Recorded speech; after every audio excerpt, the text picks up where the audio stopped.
Tenham cuidado, pois os homens os entregarão aos tribunais e os açoitarão na sinagoga deles. Por minha causa, vocês serão levados à presença de governadores e reis, como testemunhas e a eles e aos gentios. Então aqui não era, digamos assim, uma regra, mas poderia acontecer. Poderia acontecer deles estarem lá falando de Deus, falando das boas novas e serem mal interpretados e apanhar.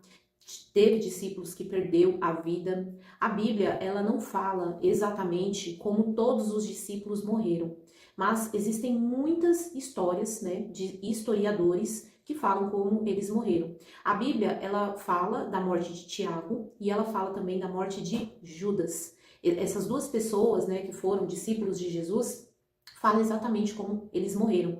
Agora, os outros, eu não consegui achar na Bíblia como eles morreram. Mas historiadores, pessoas, né, que conviveram próximo às épocas, né, de Pedro, por exemplo, falam que Pedro ele foi crucificado de cabeça para baixo.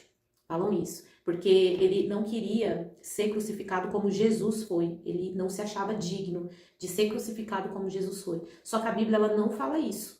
Ela não fala que Pedro morreu dessa forma. Mas sim, pode ser verdade, né, dos historiadores. Eu não estou falando que é mentira, mas a Bíblia ela não fala. Mas num contexto geral, Jesus falou que eles iriam sofrer muitas perseguições e de fato eles sofreram muitas perseguições. Por mais que a Bíblia não narre, não fale exatamente como cada um morreu, eles sofreram perseguições, eles foram presos, eles foram chicoteados, eles sofreram. Porque a verdade de Deus, a verdade de Jesus, ela confronta o mundo, um mundo que vive no pecado. Por exemplo, hoje em dia, você chegar em alguém que fala que tem que cobrar dízimo, que o fiel tem que dar 10% de tudo que ele ganha. Você falar isso para um pastor de uma igreja, ou até para membros fiéis de uma igreja, eu falo isso porque eu já passei por isso.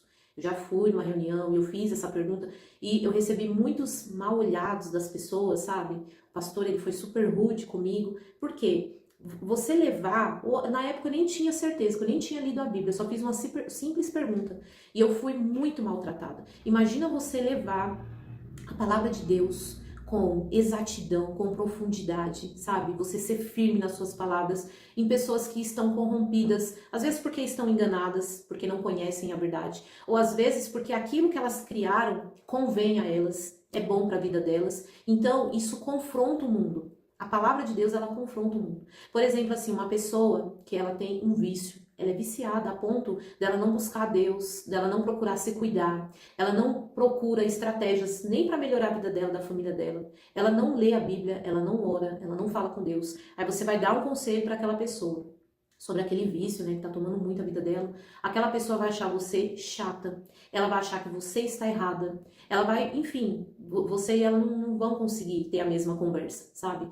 Porque a palavra de Deus, ela confronta o mundo. Até hoje é assim. E naquela época não tinha como hoje, né? As leis como hoje. Naquela época eles prendiam as pessoas e matavam as pessoas.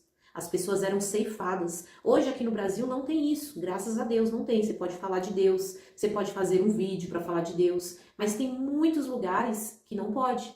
Tem muitos lugares que há perseguição por conta da palavra de Deus. Então a palavra de Deus, ela aconteceu, essa perseguição ela aconteceu. E ela acontece até hoje. E ela acontece justamente porque as pessoas não aceitam Jesus. As pessoas não aceitam o que Jesus falou. Quando Jesus fala, coloque Deus em primeiro lugar, a pessoa não quer colocar, ela coloca vício, ela se coloca em primeiro lugar do que Deus. Jesus fala, não mate, as pessoas fazem guerra, mata, não dê falso testemunho, as pessoas falam mal dos outros. Sabe? Então, tudo isso, toda essa bagunça que acontece no mundo e toda perseguição a pessoas que acontece no mundo é justamente porque as pessoas não reconhecem Jesus como Deus e não seguem, não amam, não têm fé em Jesus. Porque se todas as pessoas tivessem, o mundo seria diferente. Então, o mundo ele vive esse caos justamente por isso. As pessoas podem até falar, não, eu sou cristão, não, eu acredito em Deus, eu acredito em Jesus, mas está lá fazendo guerra, matando o povo. Isso não é seguir, né, o que Jesus falou. Então, o mundo, ele tá esse caos porque as pessoas não servem a Jesus. E ele falou que mesmo com todas essas catástrofes, mesmo eles sendo perseguidos, mesmo eles sofrendo, a partir dessas dificuldades, eles teriam voz.